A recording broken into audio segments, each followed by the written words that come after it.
Good morning, Southeast Missouri, and wherever you may be listening. This is the Retirement Playbook, brought to you by Alspaugh Wealth Management. We are the retirement people. We're here with you every Saturday morning. And if you're listening on or watching on YouTube, hello to you as well. Tony Shore is always with me, and I'm so glad that he's with me again. Hello, Tony. Hello, Brock Alspaugh. What's going on? Look at that. I'm just switching things around. How do you like that? How do you like them apples? How do you like me now? They'll tribute to Toby Keith. R.I.P. there, bub. Anyway. Yep, I love it. Look at you with all the cultural references. I like it. You're on top. You're on top of it today. We're both almost alive and awake with the time change. We lost an hour of sleep this week. Yeah, we did. I was just telling Tony before we got on air, folks, I'm a little sleep deprived today. So we're going to make it through, though. We got a great show lineup for you today, by the way. Yeah, you do. Yeah, we're going to talk a little bit about required minimum distributions. We're going to talk about the stock market. We're going to talk about a lot of different things, and it's going to be good information to you to learn and hear about. So listen, Tony, we've only got a couple more shows left on the radio. So what I want to encourage all of our radio listeners here, okay, is that go to YouTube, okay? It's very simple. I appreciate everyone listening right here on KZIM, KSIM over the years, but all good things must come to an end. And so we've got a couple more shows, couple more weeks left with you, but go to our YouTube page, okay? Go to YouTube, open it up, search for Alspaugh Wealth Management, and you'll see our radio show. You'll continue to listen to the show. And what's nice is listen. You can listen to it or watch us anytime you want. Again, appreciate all the listeners. We love you. But just go on over to YouTube and check out, and make sure you subscribe to our YouTube channel so you can get notifications and make sure that you don't miss a show. So again, youtube.com, Alspaugh, ALSPAUGH, Wealth Management. And it's also going to be still available on all the major podcasting sites. Great. Apple Podcasts, Google Podcasts, Spotify. If you're a listener that way on your phone, you can always subscribe to it. It's always been that way. We've always been available as a podcast as well. We're just no longer going to be on the actual radio, but the YouTube show has taken off. So you can view the show or listen to the show many other ways every single week. Brock, you're bringing us wisdom and your great humor, right? Well, I love what I do. I love doing this show with you, Tony, and so I want to keep it going. Times are changing, right? Times are changing, but you made a great point. If you use Spotify, you can just search us on Spotify, the Retirement Playbook or Alspaugh Wealth Management, either one, and you'll see our show pop up there, or wherever you get your podcast. You can search us for that. So if you're just saying, well, I don't want to go to YouTube and do the video thing, that's fine. But please, it helps us too if you could just subscribe to that channel on YouTube. All right, folks. Speaking of YouTube and different electronic methods of getting a hold of us and getting more information, is go to our website. It's alspaughwealthmanagement.com. You can click on past shows. Okay, so you can also do this whole thing through our website. And you can click on past shows. The nice thing about that, too, is you can see the detail of what show title. So you can, if something piques your interest specifically, you can do that. You can also download our Roth conversion guide. You can also download our rollover guide. It's a 401k rollover guide, which is huge for a lot of people right now. A lot of rollovers happening in the community, Tony. Southeast Health's got merged or bought out with Mercy. And so all of these people out here that work there have an opportunity to do something with your funds. Okay. And that may be, hey, just roll your money into the new plan with Fidelity through Mercy. Okay. That's one option. You have to physically fill out paperwork to make that happen. If you don't do anything at all, it's going to be moved to an IRA after April 14th. Okay, so it's going to be moved to an IRA, and it's, listen, that may be an option for you, but that's probably one of the least attractive thing is just cashing it out. Don't do that, okay? But you get into an IRA that's not really managed and those kinds of things could, you need to get a plan. So no matter which option you choose, you need to get a plan. So rolling it to the new plan with Fidelity, going to an IRA automatically, if you don't do anything until after April 14th, that's going to happen, folks. So it's just going to sit there in whatever fund you might have been in or go to a new fund. Okay. And then ultimately, go into an IRA. So moving this portion of your retirement dollars to an IRA where you can get professional management and open up the investment world is a lot of times a good idea. I'm not giving this recommendation to everyone and saying you should do this, but a lot of times it can be a beneficial thing. Okay. We can help you with that at Alspaugh Wealth Management. Okay. So, and then the other thing is that if you do go into the new plan, so a lot of people in life, Tony, just do what the easiest thing to do is. And they just think that, having it all in one place at Fidelity, again, that might be a good option for you. But if you're getting closer to retirement and you don't know what your income is going to be in retirement, that means you need to get a plan. So again, the most important message is get a plan. Okay.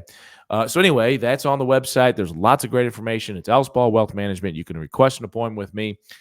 Click on that button and go from there. All right, Tony, you ready for today's topic? I am so ready. I'm excited about this one because I know there's so much to cover today.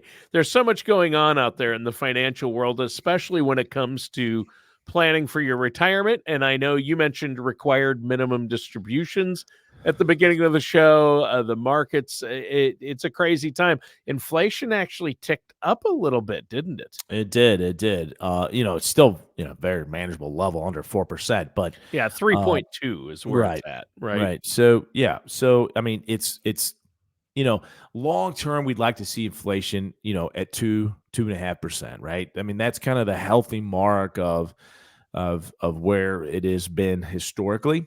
So it's still a little bit higher than what we'd like it to be.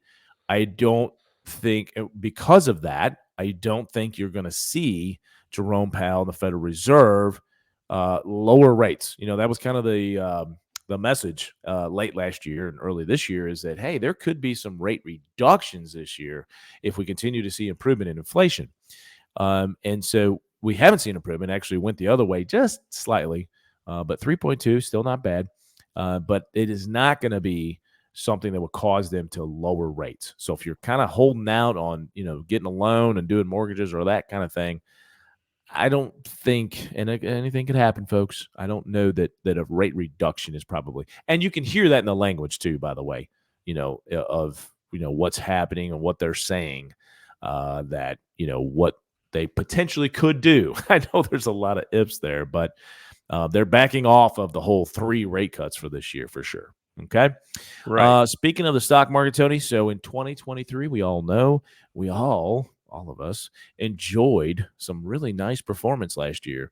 In fact, the NASDAQ jumped more than 37%, NASDAQ being technology companies, growth companies. The S&P 500, which most people are familiar with, it's kind of the catch-all, if you will. It's 500 different companies that represent different sectors of the market, in my opinion, does the best job of telling us where the actual stock market is. It rose 24% in the Dow Jones Industrial Average, 30 different stocks. Industrials, it did 14% last year. So with that kind of market performance, Tony, that's great news for most people, right? To see that rebound, huge, especially after 2022, when you basically had all of those numbers in a negative force fashion. So, making up for 2022 was definitely a good thing. The other part of this, though, is that, when you get to a certain age, you have to start taking money out of your retirement accounts when it comes to traditional pre-tax money. Okay.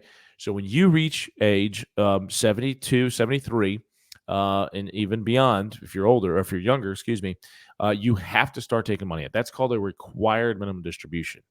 So with last year's big performance in the stock market, Tony, many people are saying, well, I got to take out a little bit more this year because of 2 reasons. 1, big performance in the stock market. And 2, the factors that the government uses to make sure that you take out it's not a percentage, it's actually a factor that goes down, which means you have to take out a little bit more. So 2 things that are increasing your required minimum distributions most likely for 2024, because it's based off of your balance of 12/31 of 23. Okay, so that's how those are the dates, and that's kind of the way they they calculate it. So you're probably seeing these numbers out here. Most people don't take their distribution until later in the year, October, November. So don't be surprised. You're going to be taking a little bit bigger distribution, and guess what that means, Tony? When take more money out, guess what happens? More taxes. You got it, bub. Yeah. You got it. Yeah. Yep. And we want to avoid the taxes in retirement. We want to minimize that tax burden. And Brock, we've talked about this. You've mentioned this on the show before, that a lot of people go into retirement or plan for retirement, think they're going to have very low taxes because they're going to be in a much lower tax bracket. They're not earning money, but they don't realize that the income they're pulling out of these tax deferred accounts, all the principal, all the growth, and their Social Security can all be taxed. Well, up to 80, only 15% of their Social Security isn't subject to tax. The other 85% is. And these required minimum distributions can push you into a higher tax bracket, can't they? 100% they can. And so because of what you just mentioned, we have specific planning for people that we've done in the past and we continue to do to reduce this required minimum distribution, because it's like you said, it could push up your other income into, if you have a pension and Social Security or both or what have you, into a higher bracket. Yeah. So if we don't necessarily need the required minimum distribution to live off of, right, and all we're doing is paying extra in taxes, there's some things you can do. Okay, there's some planning to be done, and the earlier, the better. One of those planning tools for Social Security, tax planning, would be what? Well, there's a couple things. One is looking at the Roth. So I always preach this Roth. I'm a huge Roth IRA and Roth 401k, and now we've seen Roth 403b. I'm a big fan, and so if you have the ability to do that, here's one of the reasons why you might think about it. When you get to retirement and you get into your early 70s, where you have to take out the required minimum distribution of your pre-tax accounts, that does not apply to Roth IRA distributions. Okay. Why? Because even if you took a distribution, it's tax-free. Okay. So doing some Roth planning to reduce taxes in retirement, not only on your Social Security benefits, but also on the reducing the amount you have to take out of your accounts, like we've been talking about, these required minimum distributions, could be hugely beneficial from a tax standpoint. And I don't know about you, Tony. I don't think tax rates are going down anytime soon. No, because the deficit, our government's budget deficit's just going through the roof. And the deficit leads to more debt, right? I mean, that's right. the difference between a deficit. Your deficit is your annual budget. Are you spending more than you're making? The answer has been yes. So what does that do? It adds more to the $30 trillion. By trillions of dollars, yeah. It's crazy, okay? And now we're talking about, let's make Social Security tax-free, okay, from that standpoint. Look, I want everybody to win. I want everybody to pay as little in taxes as possible. I want your Social Security to be tax-free. But guess what? That's probably not going to happen. Why? Because of all the problems we have with Social Security as it is, and then all the debt we have. And like you mentioned, the deficit, Tony. It's got to come from somewhere. That's what I always say. Look, I get people that pitch me different products to say, hey, offer this product to your clients. And if it seems too good to be true, it most of the time is. Okay. And what I tell those people is, look, it's got to come from somewhere. And that's the same that applies to this conversation. It's got to come from somewhere. Okay. So if we keep giving tax break, and now listen, the separate conversation with this is, and this is getting a little political, but the separate conversation around this is, okay, there's two ways that we can solve this problem. We can add more revenue, i.e. taxes, or we can cut spending and spend less and live within our means. Oh, there's an idea. Why don't we do that? Yeah. But the problem is there's so many forces out there with different organizations and lobbyists and all these kinds of things that say, oh, we want our money. And so these things get done, and it's all part of the negotiation and kind of the swampy stuff that we hear about all the time. And Yeah. so again, separate conversation. I probably shouldn't even have gone there, but that's okay. Yeah. Yeah, Okay. exactly. So when we're talking, let's go back to the required minimum distributions, Tony. When we're talking about that, when these distributions come out, they're fully taxable at ordinary income. Okay, at ordinary income, which means what? That depending on your income level, there's different tax brackets of what your ordinary income tax rate will be. Now, you have marginal rates where you have the brackets per se. I gotta come back in to do the here. Yeah, okay. Okay, so we have the brackets, and then we have your average, what your actual effective rate is, which is a combination of those marginal rates. So we get to what your actual tax rate is, and it's called your effective rate. Okay, so if you might have some dollars in the 22% tax bracket, or even 24, as far as your income is concerned. But because of the progressive tax rates and marginal rates, your effective rate may only be 16 or 17. Okay. And then, of course, you add in your state taxes. So that's what we're really looking at. And that's the reason why we need to get to that and figure out what your effective tax rate is because we got to understand what the effects of your required minimum distribution are going to be ultimately on your tax bill. Okay. So we want to manage that process. Okay. And that's a good thing to do. And the earlier you start planning for this, the better. Because now we can go into accounts that won't be taxable, like your Roth IRAs. So that's what I do, Tony. I've mentioned this several times. I max fund my Roth 401k every year.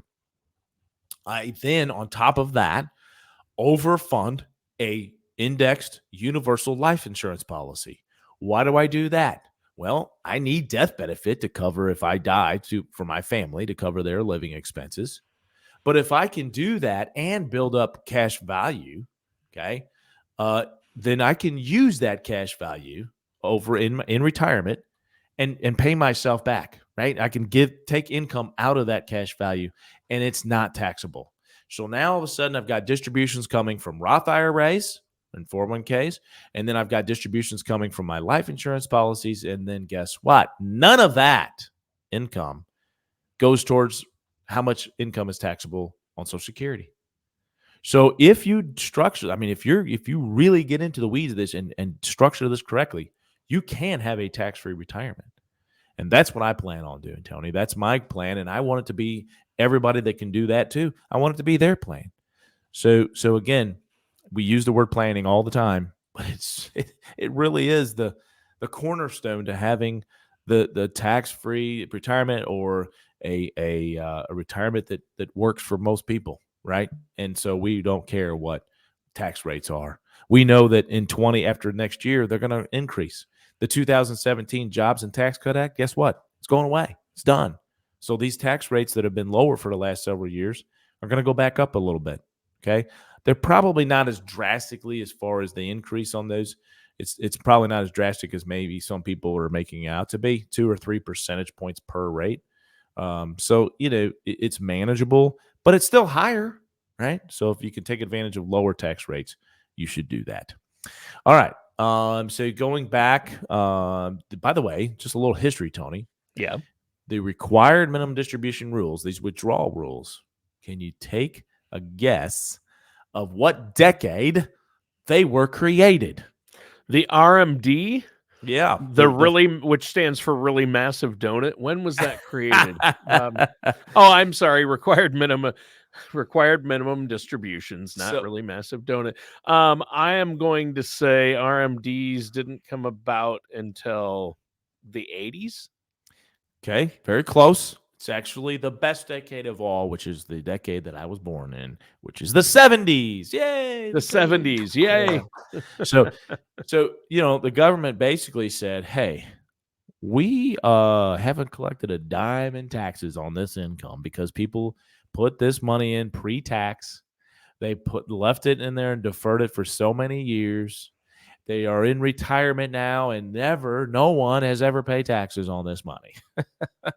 And so they said, okay, we got to rein this in a little bit. We're going to make people start taking some of their money so they can pay taxes on it. They wanted to get paid. So they created this required minimum distribution in the 1970s. You understand that. And then in 2023, the Secure Act 2.0 increased the age of the required minimum distribution from 72 to 73. And it jumps again to age 75 in the year 2033. Okay.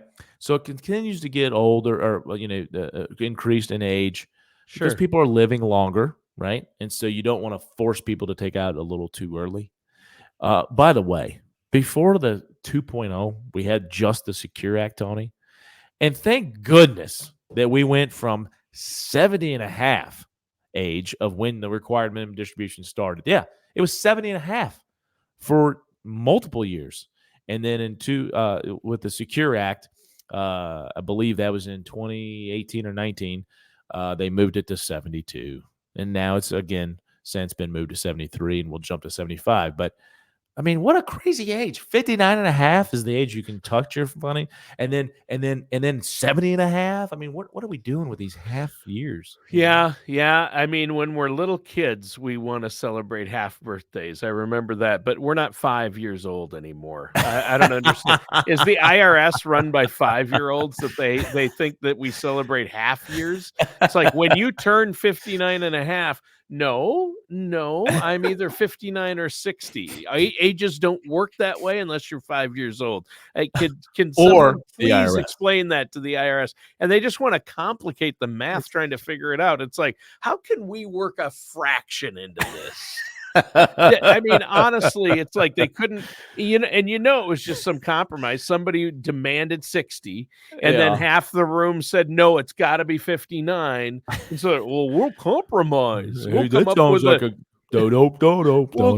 with a birthday that doesn't exist when they turn 59 and a half. I guess it's a little better than 59 and a quarter or 59 and a third. That would make it a little trickier to figure out, but they couldn't have rounded it up or down. Oh, man, I tell you. So those are the ages, right? 59 and a half is when you can access without the 10% federal tax penalty. Sure. 70 and a half was that age. They, thank goodness, moved that to 72. And then now, like I said, 73. Yeah. Now, listen, this RMD has to be taken out by December 31st, right? So we're going to use December 31st of 2023, that value of your IRAs. Okay. And again, you don't have to take out of each IRA that you own. The government says add up all of your balances of 12/31 of 2023 and then divide by whatever age you are, divisor. So 26.5, for example, might be your divisor. You divide it by that, and then that's the amount of money you have to take out. You can take it out of one account, two accounts, all of your accounts, or whatever you want. They just say, look, we need to get paid. And so I'll add up all of your balances, divide by that, and take it out of, again, one or all of your accounts each. Now, that has to be done by December 31st of this year. Otherwise, it's significant penalty. So just make sure. I like to get them done by, no later than November, just to make sure you have no issues. Custodians, look, that whole merger thing last year with TD Ameritrade and Charles Schwab, that caused some delays. So you might have in the past been able to do it December 15th and been okay. But this past year with that whole thing, I mean, there are things that happen. So just get it done earlier. Get it done in October. Some people prefer to do it monthly, right? Just take a distribution each month.